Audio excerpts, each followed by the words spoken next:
Irmãos, nós começamos um trimestre, eu não vou partir do ponto de que nós tivemos uma pré-aula, uma primeira aula forte.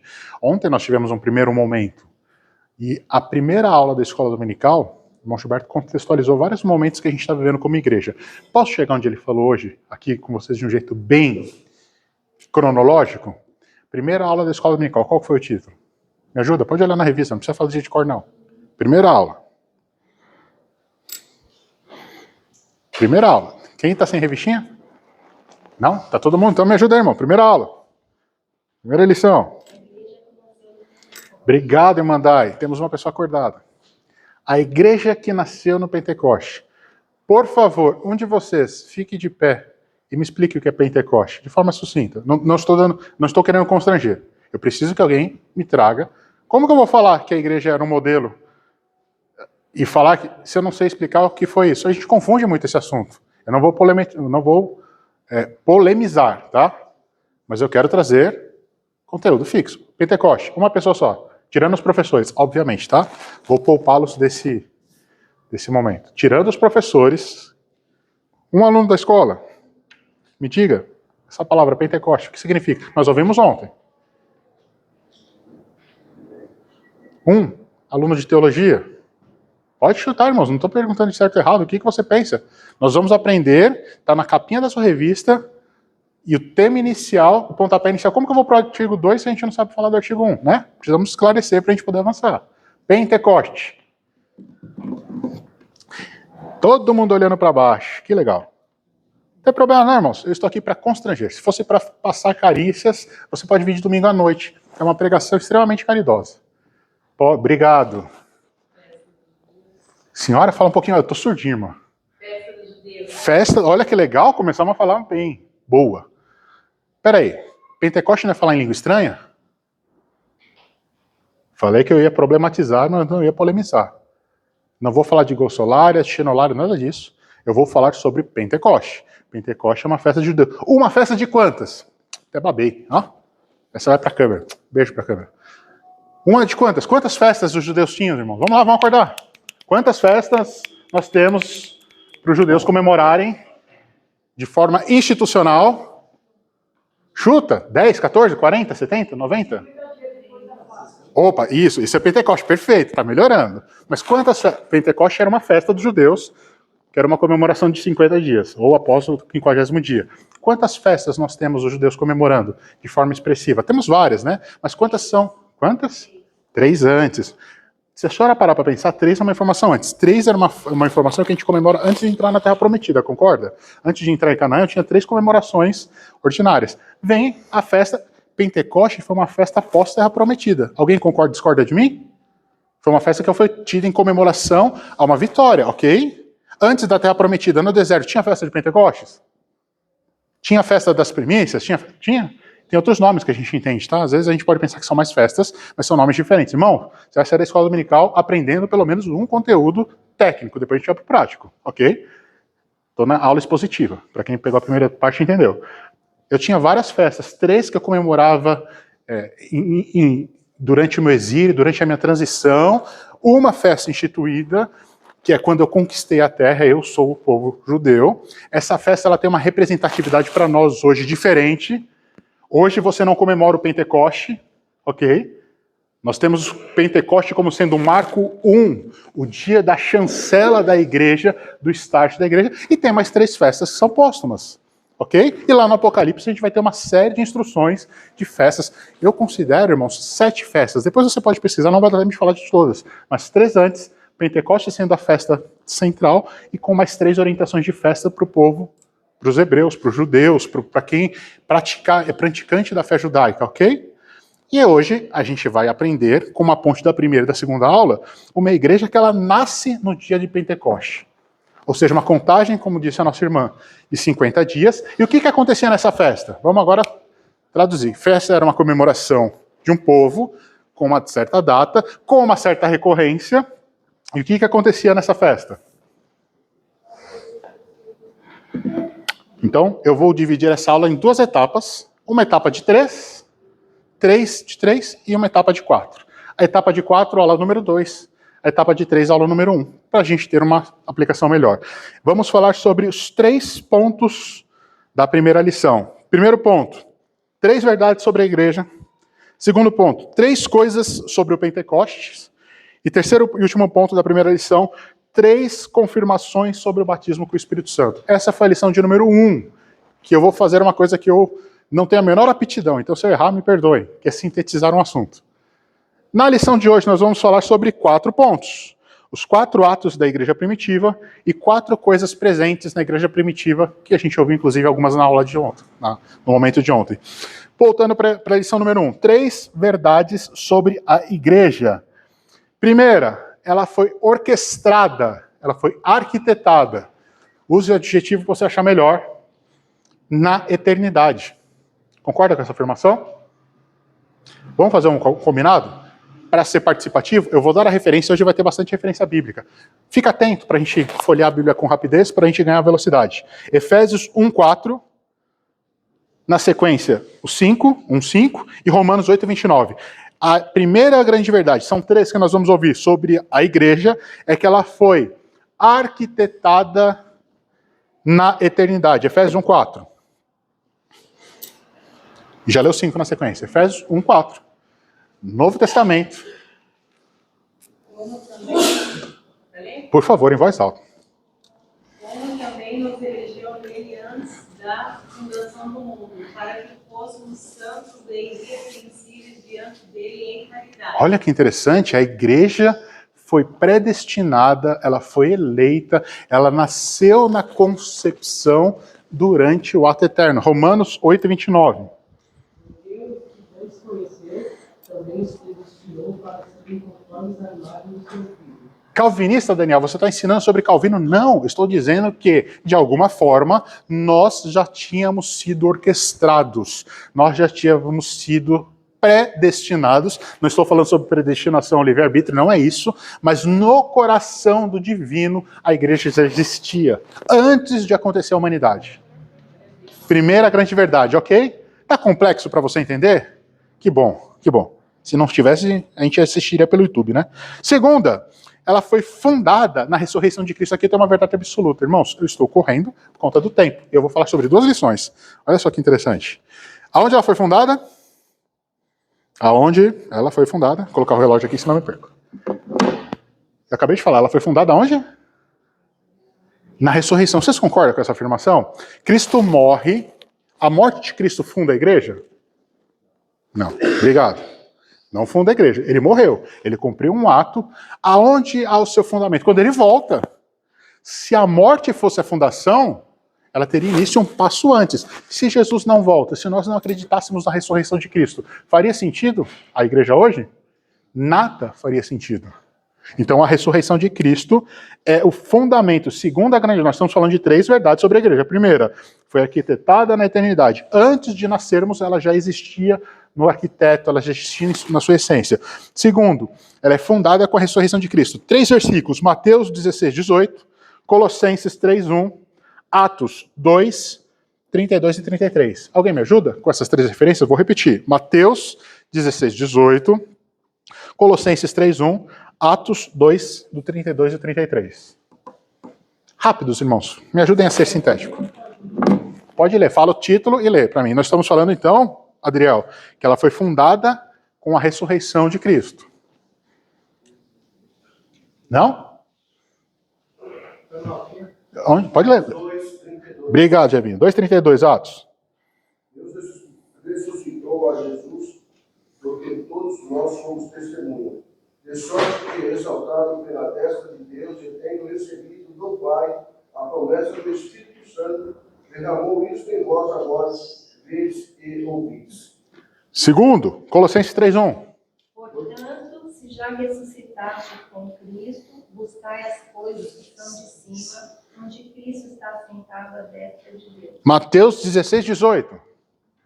Pois também eu te digo que tu és Pedro, sobre esta pedra edificarei a minha igreja e as portas do inferno não prevalecerão contra ela. Olha que interessante. Houve uma promessa, eu falei desordenadamente, mas os versículos eles comunam. A promessa é sobre Pedro, é isso? Pedro se tornaria o ponto de start da igreja? É isso que está sendo dito em Mateus? Não. Você é Pedro e sobre esta pedra, ali tem um discurso implícito. A Igreja Católica confunde, irmão Antônio. A Igreja Católica fala assim, olha, Pedro foi a primeira, foi o primeiro papado, foi a primeira fundação. É Pedro que é o fundamento. Qual que é a fundamentação da igreja? É a ressurreição de Cristo. Cristo é o fundamento da igreja, não é Pedro. Não estou desrespeitando meus irmãos católicos, não. Depois a gente pode conversar tecnicamente a respeito. Mas se você acredita que Pedro é o fundador, eu tenho um problema muito sério. E depois eu posso te mostrar isso com base em 14 versículos, irmãos, mas não agora, porque eu não tenho tempo. Volta. Então, a ressurreição, segundo a verdade, a fundação da igreja é através da ressurreição de Cristo. Muito rápido? Não? Se for, eu diminuo. Eu gosto de perguntar e responder para mim mesmo. Terceira grande verdade, a sua inauguração. Então, fundação é uma coisa, inauguração é outra, ok? Eu posso fundar esse templo, essas paredes, eu posso fundar ela, e eu coloco uma data de inauguração, que pode ser no mesmo dia ou pode ser mais para frente, ok? Eu faço uma loja. Eu posso terminar toda a minha loja num dia e falar assim, ela vai ser inaugurada no dia tal. Eu crio uma expectativa para a inauguração. Se a fundação da igreja foi a ressurreição de Cristo, qual que foi a data da inauguração da igreja? Ah, tá acordado, obrigado. Ok. E o dia de Pentecoste, por quê? Porque era o dia de Pentecoste? Para os meus judeus de plantão. Era porque era o dia de Pentecoste? Foi por isso que eu... Já teve um monte. Concorda? Esse foi o primeiro dia de Pentecoste que a gente tem referência na Bíblia. E também não foi o último, ok? O que teve de importante esse dia? Por que ele foi um dia? Porque ele é um marco único. Teve mais algum outro dia de fundação? Perdão, não de fundação. Eu falei? Fundação e? Inauguração, obrigado. As palavras me fogem às vezes. Teve mais algum dia de inauguração de igreja? Agora, século presente, nós vamos inaugurar nova igreja. Tem isso? Foi fundada uma vez só, concorda? Foi inaugurada uma vez só. Por que esse dia foi tão importante? Deixa eu ver daqui a pouco. Mas ela foi inaugurada no dia de Pentecoste, aonde cumpriu-se uma promessa. Cumpriu-se vários fatores de promessa. Vamos ver quais são alguns? Joel. Joel daqui a pouco. João 16, 7. Atos 2, de 1 a 4. Nesse momento, incrivelmente, e de forma inédita, o Espírito Santo é anunciado na sua execução completa. Não que antes ele não existia, não que antes ele não atuava, eu não vou recapitular o assunto que nós já falamos anteriormente, ele agia pontualmente na humanidade, só que agora Cristo vai e fala o seguinte, ele vai testificar de mim e vai começar uma coisa que eu não vou fazer com vocês, porque se eu não for embora, ele não começa, ok? Assunto de ontem. Pontualmente antes disso ele acontece, só que agora ele acontece numa forma completa, a sua obra sendo executada de uma forma mais ampla. João 16, 7. João 16, 7. Eu falo a verdade quando digo que é melhor para vocês que eu vá, pois se não for, o auxiliador não virá, mas se eu for, eu o enviarei a vocês. Atos 2, 1 até o 4. Cumprindo-se o dia de Pentecostes, estavam todos concordemente no mesmo lugar. De repente veio do céu um som, como de um vento veemente e impetuoso, e encheu toda a casa que estavam assentados. E foram vistas por eles línguas repartidas como de fogo, as quais pousaram sobre cada um deles.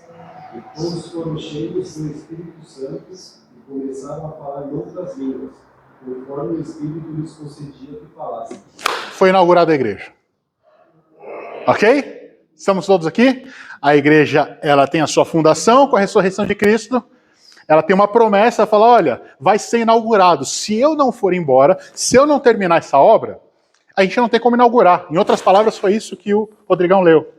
Agora vem Atos 1, Cristo morre, ressurge, passa 40 dias, nós já aprendemos a lição passada, sobe aos céus e fala o seguinte, olha, a promessa vai acontecer, existe uma promessa que vai acontecer, aguardem. E vocês vão ser cheios, e ela vai ser derramada, e ela vai ser contínua, até que um dia eu cumpra João 17, que é ter vocês perto de mim, que é ter vocês num lugar só, onde eu construir morada e eu vou levar todo mundo para lá. E acontece esse ato que o Danilo leu, onde foi derramado, e a inauguração acontece. Portas abertas, a igreja é inaugurada para o mundo e chega até hoje. 2025 anos no nosso calendário, depois disso, não, um pouquinho menos, né? Porque isso aqui aconteceu alguns anos à frente, 33 para ser exato, uns 2000 anos aí, com certeza, para frente do que aconteceu. Olha que notícia legal, 3 informações da primeira lição sobre a igreja que nasceu em Pentecoste, 3 verdades sobre essa igreja. Primeiro, a sua orquestra, seu plano, sua arquitetura é feita. Segundo, ela é fundada e a pedra de fundamento é Cristo e não Pedro. Terceiro, ela é inaugurada num ato sobrenatural de um derramar do Espírito Santo, onde ele começa uma obra que vai justificar a Cristo, que vai testemunhar, que vai testificar de Cristo até que ele venha e cumpra parte do que ele prometeu. Ok? Primeiro ponto de 3 verdades sobre a igreja. Segundo ponto. Estou muito rápido? Obrigado pela ausência de informação, então não, né? Segunda coisa, 3 coisas sobre o Pentecostes. Vocês me ajudam? Por que será que Deus escolheu esse dia? É uma anotação que eu acho que eu coloquei aqui 3 vezes da mesma forma. Eu esqueço que eu escrevi, eu vou reescrevendo ela. Por que escolher um dia de festa? Por que escolher o Pentecoste? Tinha mais 6 festas possíveis. Haviam mais 6 datas plausíveis. Por que a data de Pentecoste foi uma data escolhida? Eu não sei se eu vou ser conclusivo. Você pode ter a sua resposta diferente da minha. Vamos tentar aqui, com o final dessa análise, concluir juntos a respeito. Primeiro, coisas sobre o Pentecoste. Era uma festa que representava uma novidade de vida. Era uma festa que representava coisas novas. Você concorda com essa declaração? Se você não concordar, vamos combinar, você tem o direito de levantar e falar, não concordo. Ok? Era uma festa que ela representava novidade de vida. Era uma festa, uma das poucas, onde a gente via uma orientação de mistura. Ok? Pegue o pão, misture ele com fermento, não era isso? Estava escrito? Não? Vamos ler então, né? Se eu ficar falando, às vezes a gente vai dormir. Levítico 23:10. Quem me ajuda? Rápido. Levítico 23:10 e 15:17. A mesma pessoa que leu 23, leu 15:17. Outra pessoa, Deuteronômio no 26, 1 e 2. Levítico 23:10, 15:17. Deuteronômio no 26, 1 e 2. 23:10.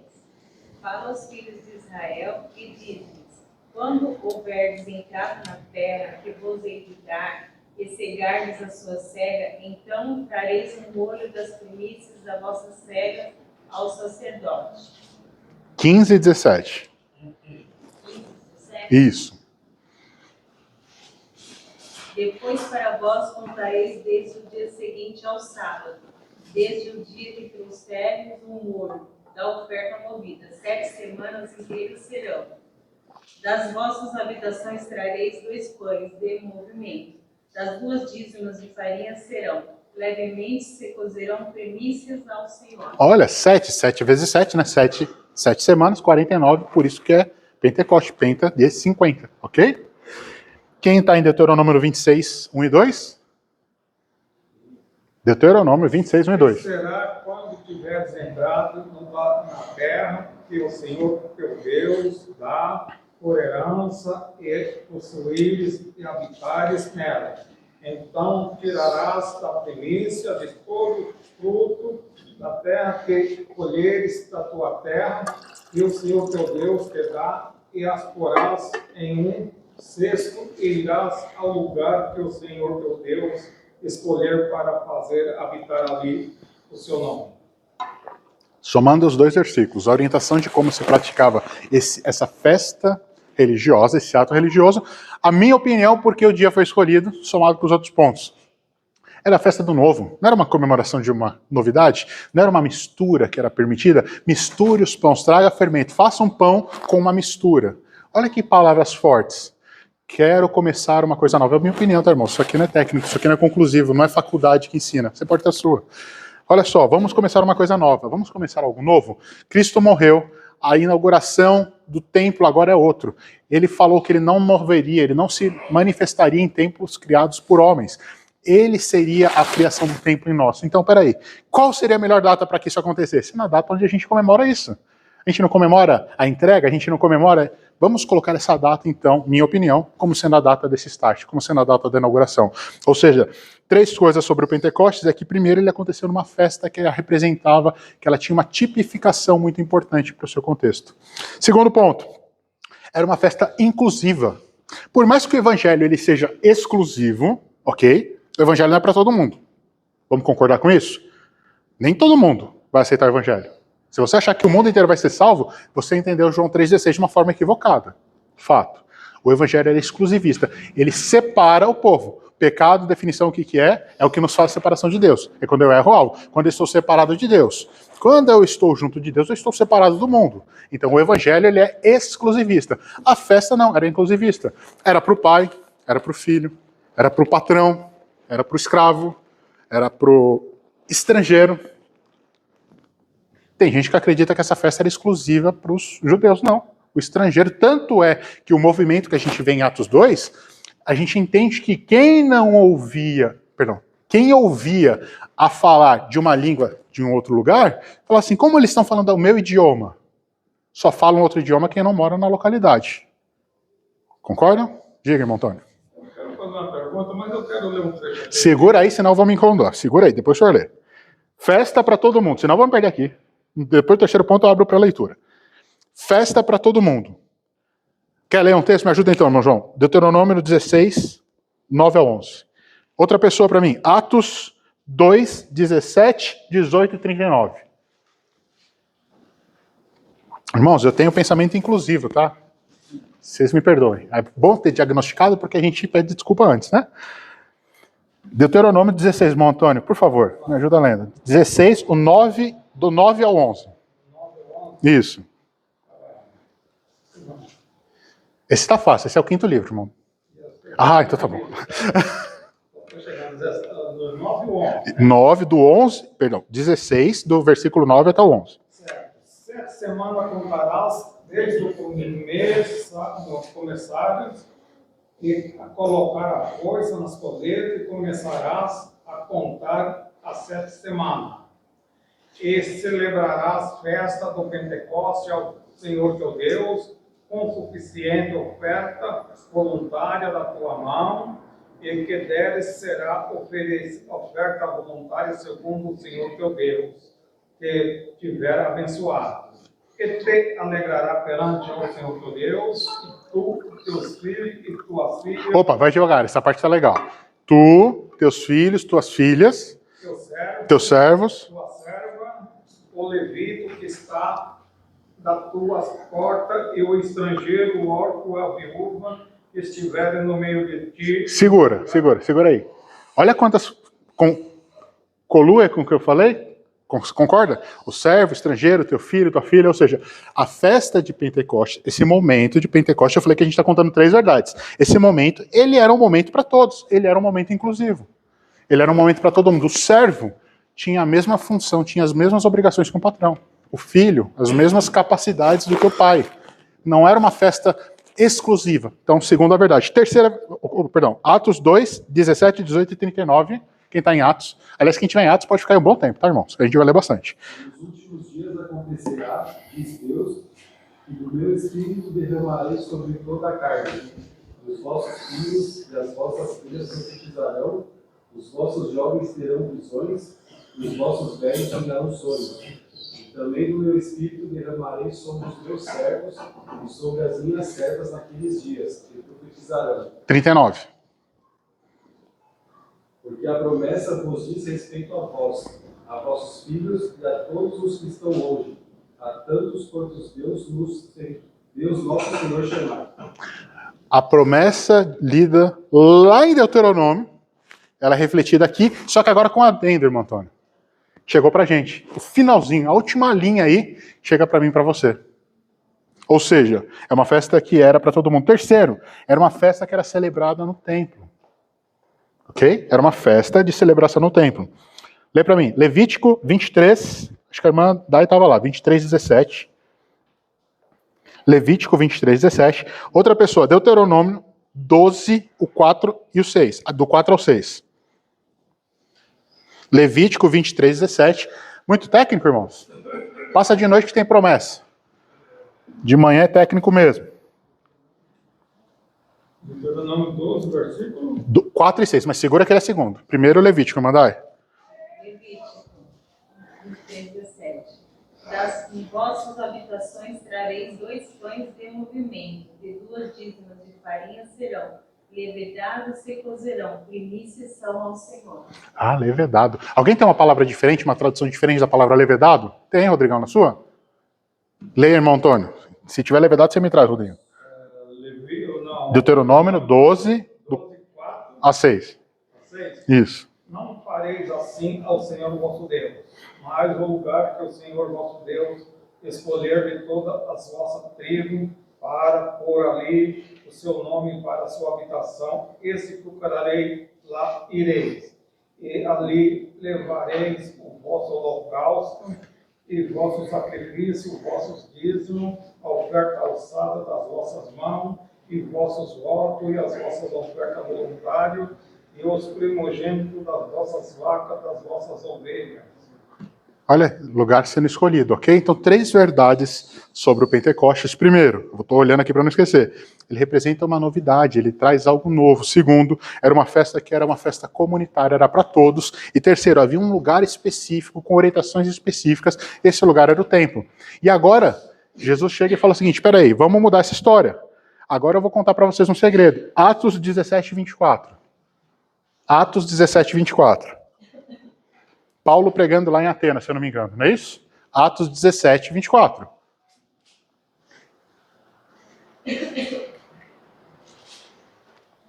Só as folhinhas fazendo barulhinho, né? Atos 17, 24. O Deus que fez o mundo e tudo que nele há, sendo o Senhor do céu e da terra, não habita em templos feitos por mãos de homens. Conseguiu associar? Matei a terceira verdade sobre o Pentecoste. Ele foi feito com uma comemoração sobre o que é novo. Segundo, é uma festa inclusiva e é exclusivo para que seja comemorado no templo. E vem agora o Espírito Santo. E ele abre, inaugura esse templo e fala o seguinte, esse templo agora não é mais esse templo de parede. Agora esse templo não é mais feito por mãos de homens. Agora a inauguração desse templo é feito sobre essa forma. Terceiro ponto. 3 confirmações sobre o batismo com o Espírito Santo, a gente fecha a aula 1 e vamos para a aula 2, em tempo. Olha, estou indo bem. Primeiro, foi uma promessa feita pelo Pai.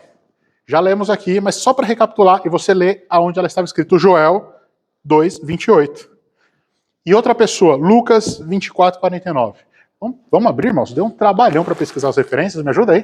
Me ajuda aí, irmão Luiz, com a sua voz de tenor aguçado. Por favor, irmão Luiz. Joel 2, 28. Isso. Outra pessoa, Lucas 24, 49.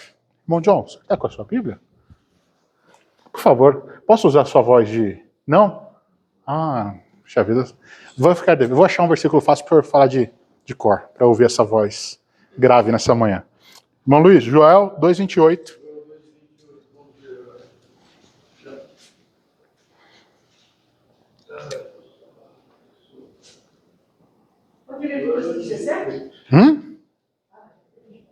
E há de ser, e depois derramarei o meu espírito sobre toda a carne. E vossos filhos e vossas filhas profetizarão, os vossos velhos terão sonhos, os vossos jovens terão visões. Está sonhando bastante, irmão Luiz? Está sonhando bastante o senhor? Lucas 24, 49. Lucas 24, 49. E eis que sobre vós envio a promessa do meu Pai. Ficai, porém, na cidade de Jerusalém, até que do alto seja revestido de poder. Ok? Então, uma grande verdade, eu não sei qual era a sua expectativa da aula 1, mas uma grande verdade do batismo com o Espírito Santo é que ela foi prometida pelo próprio Pai. Nós aprendemos sobre a Trindade. O Pai promete o movimento, ok? O que é o movimento prometido lá em Lucas? Qual que é a promessa? O que estava escrito lá em Joel, e nós já vemos referenciado em alguns momentos. Segunda grande verdade, ela é efetivada pelo Filho. Mateus 3,11. Ele mesmo, o Filho. 3:11. Isso. E eu, em verdade, vos batizo com água, para o arrependimento, mas aquele que vem após mim é mais poderoso do que eu, cujas alparcas não sou digno de levar, ele vos batizará com o Espírito Santo e com fogo. Atos 2:33. Atos 2:33. O Filho efetiva a promessa feita pelo Pai. Atos 2:33. Pois Jesus foi levado para sentar-se ao lado direito de Deus, o seu Pai, o qual lhe deu o Espírito Santo como havia prometido. E Jesus derramou sobre nós esse Espírito, conforme vocês estão vendo e ouvindo agora. Cara, que forte, né? Quem fez o derramamento? Quem fez o derramamento, irmãos? Lê de novo, Rodrigão, então, por favor, que a gente está procurando aqui e perdeu a leitura. Lê mais uma vez. Pois Jesus foi levado para sentar-se ao lado direito de Deus, o seu Pai, o qual lhe deu o Espírito Santo como havia prometido. E Jesus derramou sobre nós esse Espírito, conforme vocês estão vendo e ouvindo agora. Quem derramou o Espírito, irmãos? Ok? A promessa foi feita pelo Pai, foi concretizada, foi executada pelo Filho, e a terceira grande verdade do batismo com o Espírito Santo é um revestimento de poder. Para quê? Para que queremos o poder do Espírito Santo? Para fugir às leis da física? É isso? Para brincarmos de ilusionistas? É isso? Para rompermos o horizonte da lógica? Para demonstrarmos uma intelectualidade que deixa milhões perplexos? É isso? É esse o motivo? Posso te dar essa referência? Nós somos revestidos de poder, foi inaugurada a igreja, o Espírito Santo foi enviado por um motivo. Atos 1:8. Atos 1:8. Hoje você tem referências bíblicas e vai ficar registrado sempre que necessário, para que a gente lembre delas. Mas recebereis a virtude do Espírito Santo, que advir sobre vós, e servireis testemunhas, tanto em Jerusalém, como toda a Judéia e Samaria, até os confins da terra. Para ser testemunha, irmãos. Olha que interessante. Está escrito que é para sermos advogados? Está escrito que é para sermos promotores? Talvez juízes, irmão Antônio. Está escrito juízes? Talvez réus. Não? A palavra é testemunhas. Então deixa eu te contar um segredo sobre essa terceira revelação sobre o batismo com o Espírito Santo. Nós somos revestidos de poder para testemunhar e apontarmos para Cristo. Qualquer coisa além dessa pode ser fator secundário, pode ser atribuído como demais coisas. Esse é o motivo principal. Vamos recapitular? Aqui eu fecho no tempo. 3 verdades da primeira lição. Primeira, 3 verdades sobre a igreja. Ela foi arquitetada na eternidade, ela é fundada na ressurreição de Cristo, mas inaugurada no dia de Pentecostes pelo Espírito Santo. 3 informações sobre o Pentecostes. É uma festa que tem uma representatividade sobre o novo. Segundo, é uma festa inclusiva, é uma festa para todos. Nós aprendemos as aplicações disso. E terceira, ela é instituída para ser celebrada no tempo. 3 verdades sobre o Espírito Santo. Ela é prometida pelo Pai, ela é cumprida pelo Filho. E terceiro, é o revestimento de poder através do Espírito Santo para testemunharmos sobre Cristo. Sintético, graças a Deus. E aí chegamos na lição de número 2. Vocês estão prontos para a lição de número 2? Dá para ir, irmão Antônio, para a lição de número 2? Eu deixo. Calma. Vamos lá. Lição de número 2. Antes de fazer a sua pergunta, lê para mim o título da lição, irmão Antônio, porque a gente já esqueceu. A gente falou lá no comecinho. O título da lição número 2. O título da lição, uma igreja de Jerusalém, um modelo a ser seguido. Um modelo a ser seguido. Eu já falei, mas como eu acho que a gente não tem o poder de rebobinar de forma online, só depois através do vídeo, o que a gente pode falar dessa igreja primitiva? Ontem foi falado que ela começou com quantas pessoas? Obrigado. Aonde? Gente, eu tô meio surdo, tá? Se vocês puderem falar um pouquinho mais alto. Aonde? Aqui tem uma informação boa. Jerusalém, no cenáculo. O cenáculo era onde? Que era onde? A Palestina, tô brincando.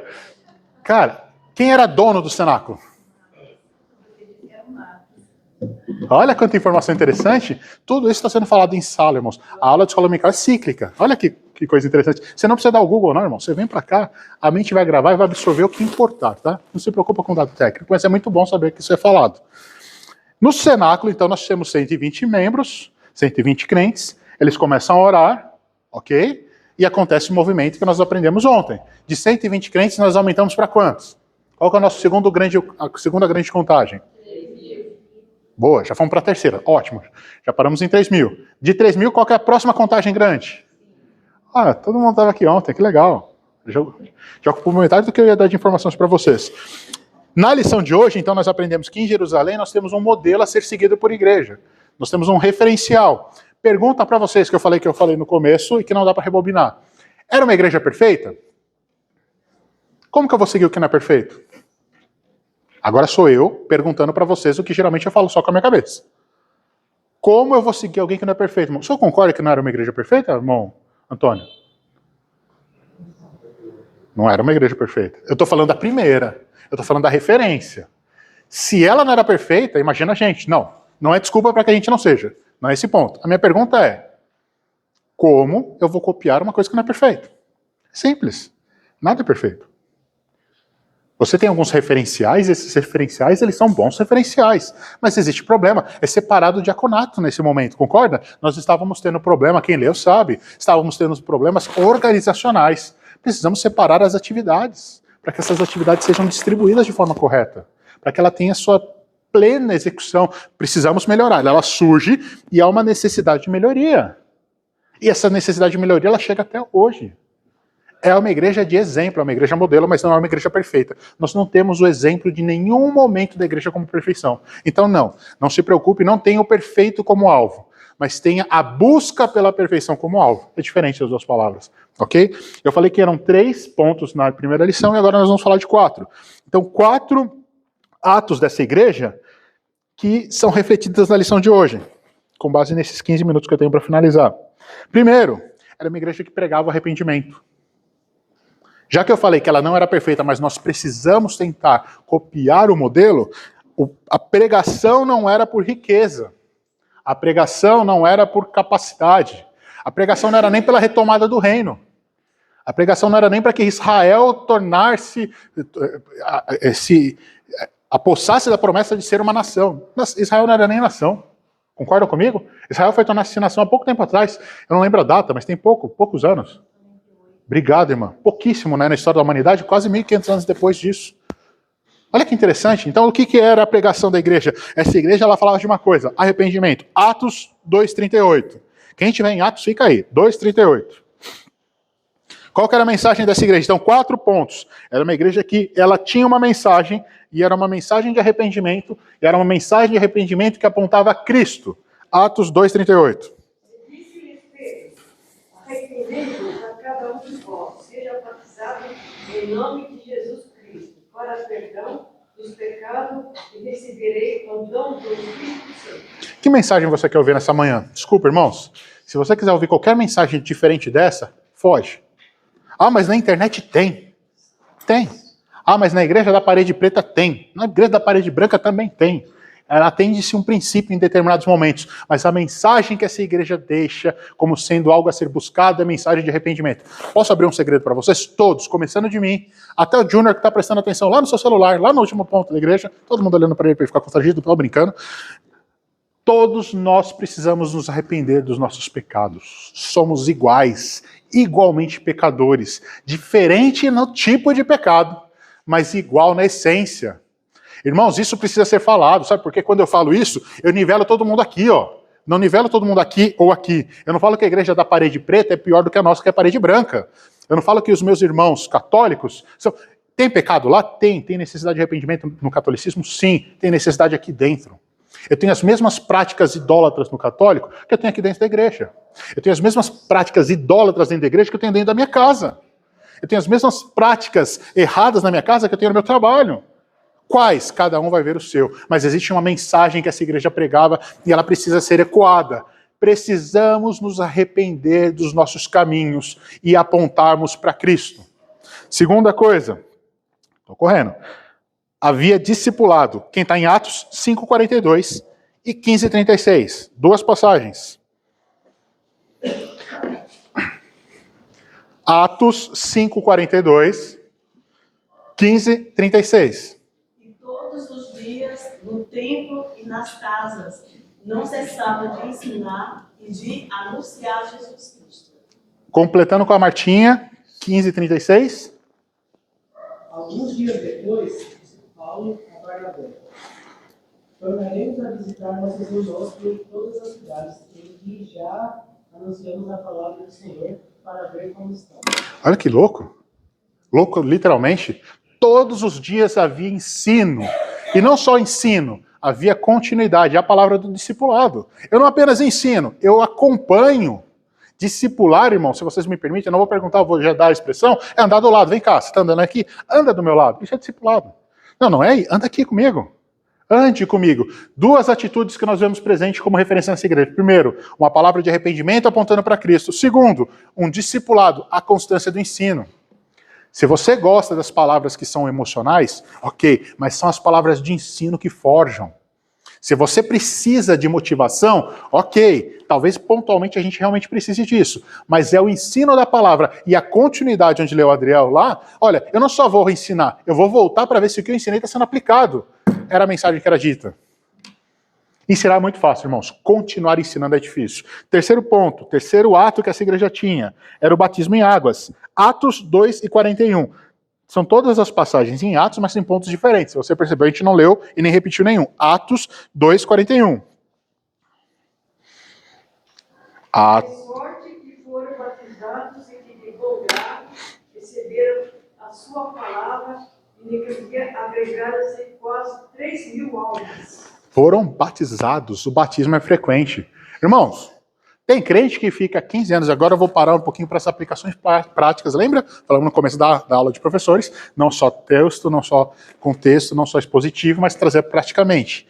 Tem gente que fica 15 anos na igreja e não se decide batizar. Nós precisamos ensinar das crianças aos velhos. Você decidiu seguir a Cristo? Essa é a mensagem que a igreja pregava. Primeira coisa, arrepende do seu pecado, eu aponto para Cristo, eu vou te discipular, eu vou te ensinar a acompanhar para ver se você está aprendendo, e se batize. Batize em águas. Demonstre, o batismo em águas, ele tem duas representações. Uma representação espiritual, mas ele tem uma representação civil. Ele tem uma representação social. Eu estou contando para todo mundo que a partir de hoje, eu estou ligado estruturalmente com uma igreja, eu estou ligado com o corpo. Nós perdemos essa prática. Eu estou falando da igreja moderna, não estou falando da Assembleia de Deus em Vila Ema. Nós perdemos essa prática. Hoje em dia, a gente se preocupa em anunciar. A pessoa veio, a gente não se preocupa em discipular. Estou falando das atitudes que a igreja tinha, que nós precisamos repetir, que nós precisamos copiar. E depois que a gente discipula, a gente não se preocupa em ofertar o batismo. Olha, você precisa ser batizado. Você precisa fazer parte de uma igreja local. Eu preciso por quê, Daniel? Na minha casa é melhor, concordo. O banco da sua casa, o sofá da sua casa é mais confortável do que esse. Só que não tem as pessoas na sua casa que tem aqui. Você precisa se batizar, você precisa se aproximar, sabe por quê? Porque a Martinha que está aqui, não, a Martinha que está naquela, pode até ir na minha casa, mas é uma pessoa diferente. Eu preciso me socializar com aquele que eu não gosto. O batismo quer dizer que eu preciso morrer, batizar, né? Batismei, eu preciso emergir, eu preciso começar a minha nova vida. Se a minha nova vida não começa, na verdade eu estou amarrado à minha vida antiga. A igreja que nós precisamos copiar, ela pregava o batismo em águas. Mais uma para a gente finalizar? Agora eu vou usar uma palavra. Quem está em Atos para aí? Atos 2:46.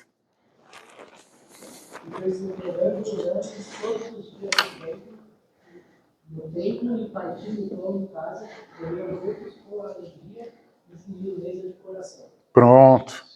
Agora doeu, né? O partir do pão. A Eucaristia, palavra que a gente entende errado às vezes, né? Eucaristia. A graça do partir do pão. Mas deixa eu contar um segredo. Essa mensagem é uma mensagem que precisa ser pregada. Eu preciso olhar para o meu irmão e saber se esse meu irmão não tem alguma necessidade especial. Eu preciso dividir o que é meu com esse meu irmão.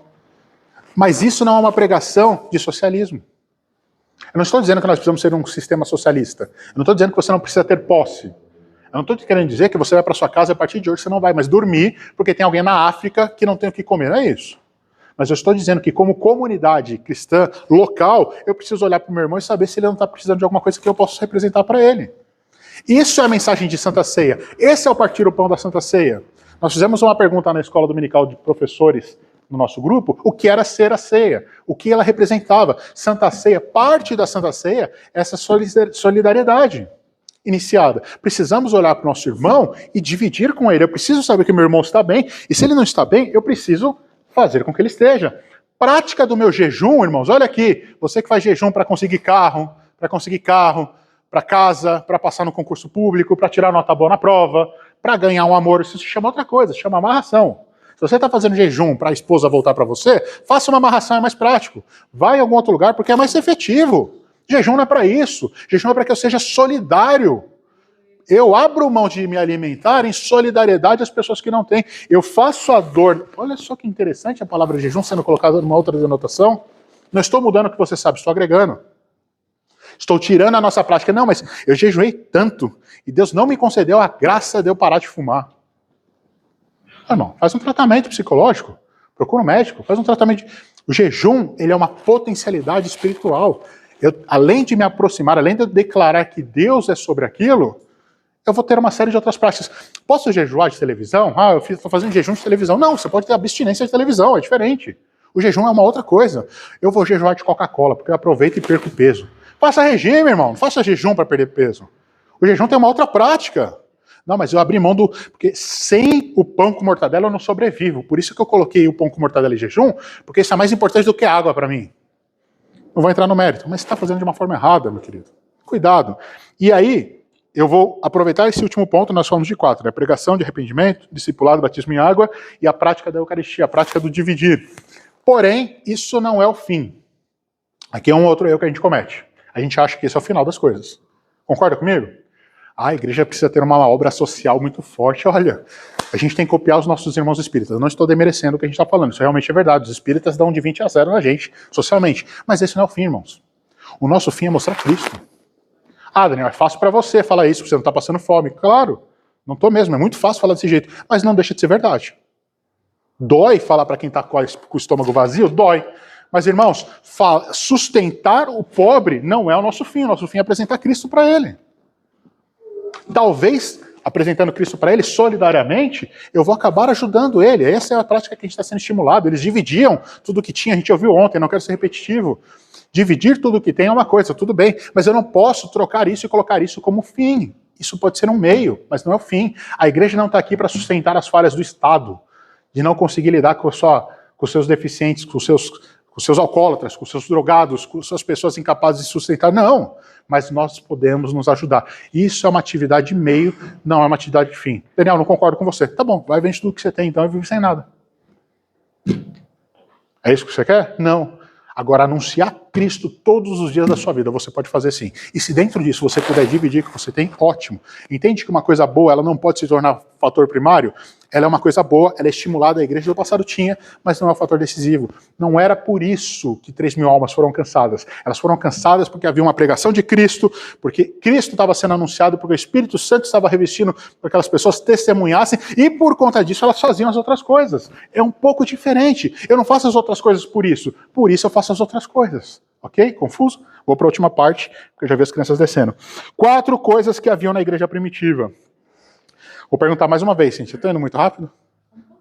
Obrigado, Cintia. Agora, alguém falou, aí eu vou mais devagar. 4 coisas que haviam na igreja primitiva. Ontem nós ouvimos, né, irmão, sobre a marca. Você gostou do culto de ontem? Não que ele tenha sido para você nem para mim, mas não foi uma coisa gostosa ontem? Ontem você não saiu daqui feliz? Nós temos culto todos os sábados. Dá uma olhada na agenda da igreja, participa dos cultos. Mas eu não gosto do culto da orquestra. Eu também não. Eu não gosto nem do culto do que eu participo, imagina do culto dos outros. Não tem problema, irmão. Não vem porque você gosta. Venha ao culto quando tiver. Cumpra, prestigie a sua igreja. Sabe qual que é a melhor igreja do mundo? A nossa, né? Tá certo. Sabe qual que é o melhor músico do mundo? Os nossos, né?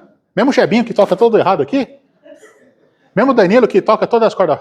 Vou usar outras pessoas, né? Para o Jebinho não achar que é direto. Mesmo o irmão Luiz Carlos que nem tocou ontem. Mesmo o Daniel que... Também. Não, esse aí não. Esse Daniel não erra, não. Irmãos, o melhor músico é que a gente tem. Tá aqui o Leandro. Mesmo o Leandro que de cabecinha baixa aqui, tá aqui desde que... O Leandro foi moldado no formal. Desde que ele tem 14 anos de idade, ele tá desse jeito, irmãos. O Leandro é o melhor guitarrista do mundo. Por quê? Porque ele tá aqui. Essa igreja é a melhor igreja do mundo porque ela tá aqui. Mas no YouTube tem o melhor que o Leandro. Me deu um monte, irmão. Na esquina tem o melhor que o Leandro, mas ele não tá aqui. De terça-feira, com quem que eu posso contar? É com o pastor Robson? O pastor Robson que é o melhor pastor do mundo. Hoje ele que está aqui. É o Daniel que é o melhor coordenador do mundo, porque o Daniel está aqui. Você é o melhor porteiro do mundo porque você abriu a porta da igreja. Se você quiser olhar para o seu defeito, irmão, você olha. Mas isso é que a igreja primitiva fazia. Ela não importava com o melhor que estava lá, se importava com o melhor que tinha aqui. Então, hoje, você tem acesso aos melhores do mundo. Olha que coisa boa. E posso te contar, se você soubesse que o próprio Jesus, encarnado, estivesse aqui hoje à noite, você não viria diferente? Eu vou te contar o segredo. Ele está aqui também, irmãos. Ah, mas ele está lá também. Não, não. Ele está aqui. Aonde você está, esse Jesus é refletido. 4 coisas que essa igreja tinha. Nós ouvimos ontem, eu só estou ecoando, né? Eu perco o foco, que é uma beleza. Temor. Eu não vou dar as referências, irmãos, porque vocês já estão cansados de abrir a Bíblia, né? Mas depois eu vou citá-las para ficar registrado. Temor e reverência. Nós ouvimos ontem a palavra temor. E temor não está relacionado com o excesso de medo, embora medo está relacionado com temor. Ok? Eu preciso lembrar que a morte do Ananias, se eu falar o nome errado, vocês me corrigem. É isso? Do Ananias, aquele que falou mentira do valor da propriedade de Ananias? Obrigado. Foi na graça, concorda? Foi na época da lei? Ele morreu quando tinha lei, irmão Antônio? Ele morreu na época da graça.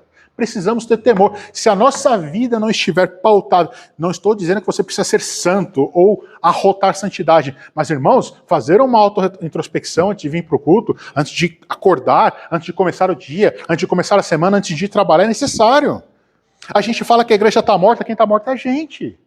Eu não posso falar que a comunidade está morta, eu posso falar que eu não estou bem. E tudo bem não estar bem. O problema é estar todo mundo não estando bem, junto no lugar onde a gente não está bem. E produzindo sons e barulhos diferentes. Precisamos ter temor. O temor ele precisa ser revisto e aplicado nos detalhes. Quer ver um exemplo de temor? Que hora que começa a escola dominical? 8h30. Que hora você chegou nessa manhã? Não responde. É para mim, tá? Que hora você chegou nessa manhã? Olha exemplo de temor. Ah, Daniel, você é chato com o horário. Chato é seu emprego, irmão. Chega 3 minutos atrasado para você ver. Ah, mas eu tenho tantas desculpas. Dá desculpa e não vai trabalhar para você ver se cai o salário. Mas para mim tudo bem, porque eu aceito a chatice, né? Eu aceito a desculpa. O temor, ele acontece em detalhes. Quer ver detalhes do temor? Quantas vezes a gente leu a Bíblia? Qual o comparativo da leitura de Bíblia com coisas que a gente tem prazer de fazer? Não é para deixar de assistir televisão. Não é para deixar de passear com o filho, não é para deixar de passear com o cachorro, não é para não, agora eu não vou ter mais vida social, não tenha. Mas como que está o comparativo disso na sua vida? Quer ver uma coisa que é temor? Quantas vezes a gente leu a palavra do Senhor essa semana? Quantas vezes a gente pensou, eu vou domingo para a igreja porque eu só consigo ir de domingo, tudo bem? Mas quantas vezes durante a semana isso queimou no seu coração na segunda, 7 horas da manhã? O temor, ele começa em detalhes. E teria outros exemplos para a gente falar de temor. Mas o temor geralmente está associado com medo. Hoje em dia a gente tem medo porque a gente fala assim, eu vou ter temor se aquela pessoa que revela pecado aparecer na igreja e falar que eu estou pensando em adulterar com uma outra mulher. Esse é o nosso temor, né?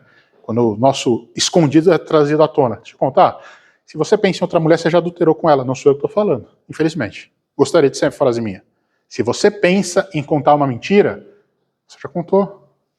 O evangelho, ele não é anulação da lei, é trazer a lei para um nível de excelência muito maior. Quando você pensa, você já está executando.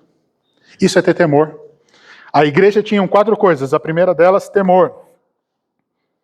A segunda delas, eu vou terminar, vou passar para o pastor Robson finalizar. Segunda delas, oração. Ah, essa é fácil, Daniel. Essa aí, estamos bombando. Toda quarta-feira, o grupo de oração tem círculo de oração, eu oro na minha casa. Esse exemplo a gente concorda. Só que a oração que a gente tem daquela igreja é uma oração de submissão. Era uma oração diferente, era uma oração unânime. Era uma oração não textual. Posso voltar no temor ainda? Porque eu falei, eu preciso comentar isso, porque é algo de ensinar, não é algo de constranger. Vou voltar no temor, depois eu falo da oração novamente. Sabe onde o temor está relacionado? Eu falei sobre a revelação, né? Nós temos muito medo. Revelação é um dom? Só um. Revelação é um dom? É um dom? Está escrito aonde que é um dom? Droga, não deveria ter falado. Não é para constranger, eu falei, é para ensinar. Revelação, vou um ponto antes, Camila. Revelação é real? Não perguntei se é um dom. Revelação existe? Existe. Existe? Tá. Revelação é uma existência exclusiva de crente? Só nós temos o poder da revelação, o poder de entender e ver o sobrenatural e ver o futuro? Só nós temos isso? Então, muito cuidado, irmãos. Às vezes, dentro da nossa igreja, a gente tem um monte de não crentes com revelações. Eu mandei um testemunho no grupo da Escola Dominical. Vocês assistiram? Se não assistiram, tá lá. Se eu não mandei, eu vou mandar. eu esqueço às vezes as coisas, uma mãe de santo, que ela frequentou a igreja há 15 anos. E ela revelava durante 15 anos. E ela falou assim, não tinha problema nenhum. Eu exercia a minha mediunidade dentro da igreja. Eu nunca abandonei minhas práticas. E eu ajudava as pessoas. E eu revelava a verdade, irmão Antônio. Eu contava coisa que só você estava pensando. Olha que interessante. Olha o temor que a igreja tinha de saber o discernimento entre o que é e o que não é. Mas a verdade é esse fator? Não. O que essa pessoa fala, eu vou contar, vou mandar para os irmãos lá. O que essa pessoa falava era a verdade. Olha que interessante. O temor acontece, irmãos. E aí vocês me perdoem. Eu estou sendo longo, mas é para propor a reflexão. Eu não quero constranger, eu quero propor a reflexão. Quando eu sei o que eu estou cantando. Eu falei, né, sobre algumas outras coisas, eu falei, não podia deixar isso aqui passar. Nós temos uma música que nós vamos cantar o trimestre inteirinho na escola dominical. Qual é essa música? Qual é o número da harpa que nós vamos repetir ciclicamente na escola dominical? Obrigado. Nós vamos repetir essa música 305. E sabe o que vai acontecer? Muita gente vai cantar essa música por 3 meses e não vai ter ideia do que ela significa. Eu não estou falando do não intelectual, eu estou falando de nós, irmãos. Tem muita gente que começa a cantar aqui, na frente, no grupo, começa a tocar, que está executando a música, o maestro pede para parar, pô, é legal, às vezes até começa a fazer barulho da música. Mas será que a gente consegue ter leitura do que a gente está falando? De quão sério é? E um agravante. E não pensa que você engana meu ouvido, que você não engana, tá? Se tem uma coisa que eu tenho boa, é o ouvido. Só não de manhã. De manhã eu fico meio surdo. Mas de noite é uma beleza. Um monte de gente que está cantando e não está nem proferindo as palavras certas. Você não entendeu? Eu vou repetir. Estou louvando ao Senhor aqui. E nem a palavra que está escrito na letra aqui da pasta, o camarada está com a pasta na frente, está todo mundo cantando uma frase. Daniel, aqui o coral é diferente. Você não sabe como que é o coral, a gente fala umas palavras meio estranhas. É pro coral também, irmãos. Saiba o que você está pronunciando. Ah, mas tem murmúrio, Daniel. Você não entende da parte técnica musical. Eu sei o que é o murmúrio, irmão. Eu sei como que é o nome da palavra boquios, obrigado.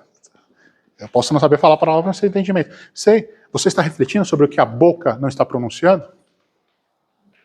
Se não, cantou lá, lá, lá, né, irmãos? Não há Deus, lá, lá. Olha o temor aí.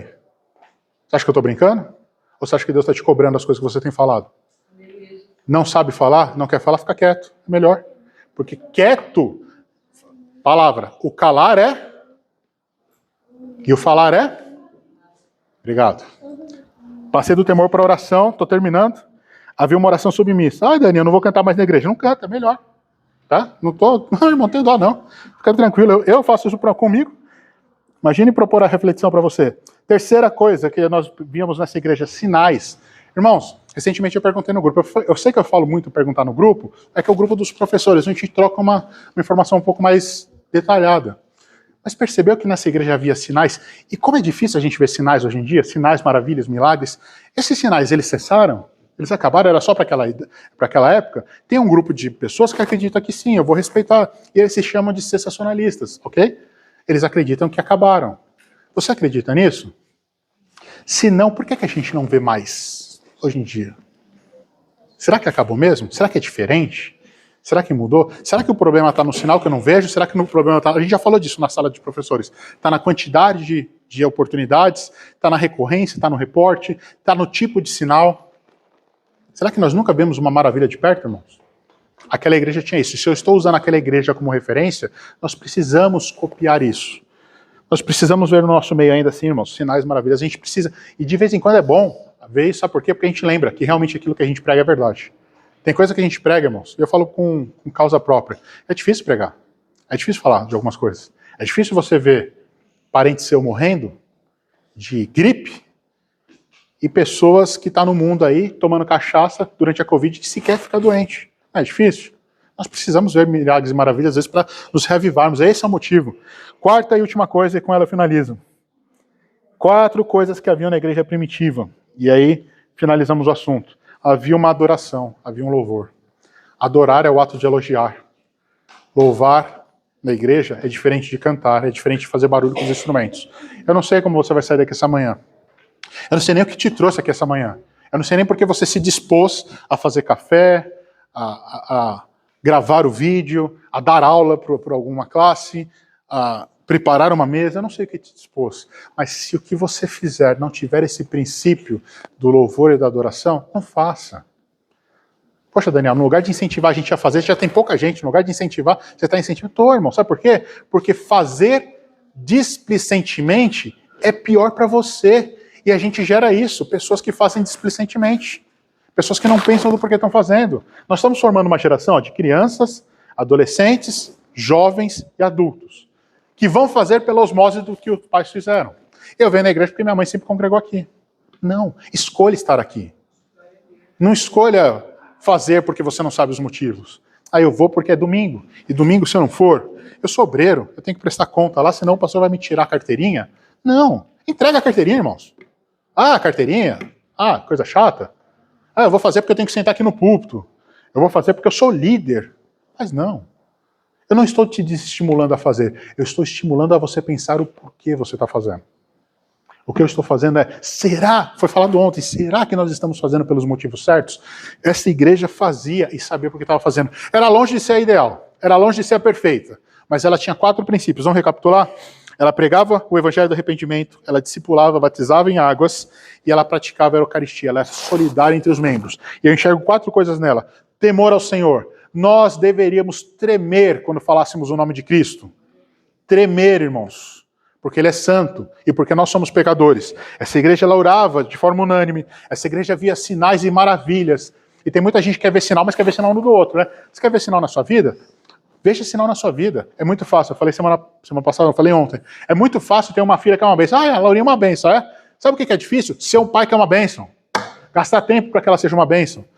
É a Laurinha chegar em casa, 7 horas da noite, a gente cansado, e falar assim, fala, filha. Não, pai, que eu vou preparar aqui o que eu vou falar amanhã. Fala, filha. É muito fácil querer a filha uma bênção. É difícil ser um pai que é uma bênção. É muito fácil pegar o Samuel e falar, eu estou falando deles porque são meus, tá, irmão? Não é por mérito. Mas é muito difícil gastar tempo para que essas coisas sejam. Essa igreja, irmãos, que nós temos hoje na aula 2, é um desafio para a gente. Com isso eu fecho a narrativa inicial. Já vou passar para o irmão Gilberto, senão... 5 também. Senão, essa igreja é uma referência. Irmãos, reflita. Essa manhã não é uma manhã de indireta, eu não estou te cutucando. Eu estou te convidando a não fazer. Sim, se você for incapaz, olha o desafio, olha a palavra sendo colocada de uma forma correta. Se você for incapaz de fazer pela forma correta, eu estou te desafiando a não fazer. Mas se você for capaz, se o Espírito Santo de Deus, que foi derramado lá na inauguração da igreja, estiver falando no seu coração nessa manhã, a fazer de uma forma melhor, faça pela forma melhor. Esse é o grande aprendizado que o Daniel levou durante a semana a respeito dessa igreja. Irmãos, tem muita coisa para queimar aqui. Tem adolescentes aqui que estão fervendo. Olha, ontem teve um cultinho que os adolescentes participaram. Sabe quanto tempo a gente não tem evento de adolescente aqui na igreja? Anos. Olha, daqui a pouco as crianças vão fazer um evento. Cadê a Martinha? Daqui a pouco as crianças vão ter um evento. Sabe quantas vezes a gente tem essa oportunidade de fazer esse evento? Uma vez no ano. Participe. Daqui a pouco vai ter festa dos jovens, teve festa do coral, tem oportunidade de tocar, tem oportunidade de pregar, tem oportunidade... Faça. Nós temos um livro aberto, irmãos. Você tem a oportunidade de ser titular no time que você joga. Não escolha ser banco de reserva, irmãos. Não escolha para eu vou para um time melhor, eu vou para uma igreja melhor, eu vou para uma igreja onde é mais organizado.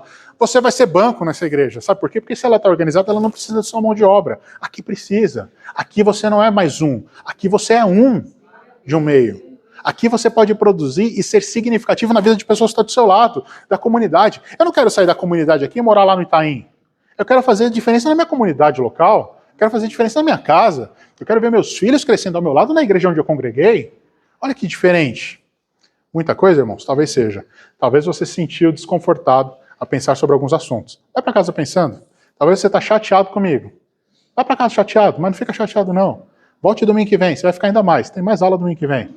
E continue vindo, porque tem mais aula até o final do ano. E talvez ano que vem, até que o senhor volte, eu me leve, ou leve todo mundo junto, irmão John, teremos mais aula. Foi falado com muito amor, foi falado com muito respeito. Não é desrespeitoso. Mas, irmãos, não dá para não usarmos a aula de hoje e não nos confitarmos conosco mesmo a respeito de como estamos fazendo e do porquê estamos fazendo. Amém?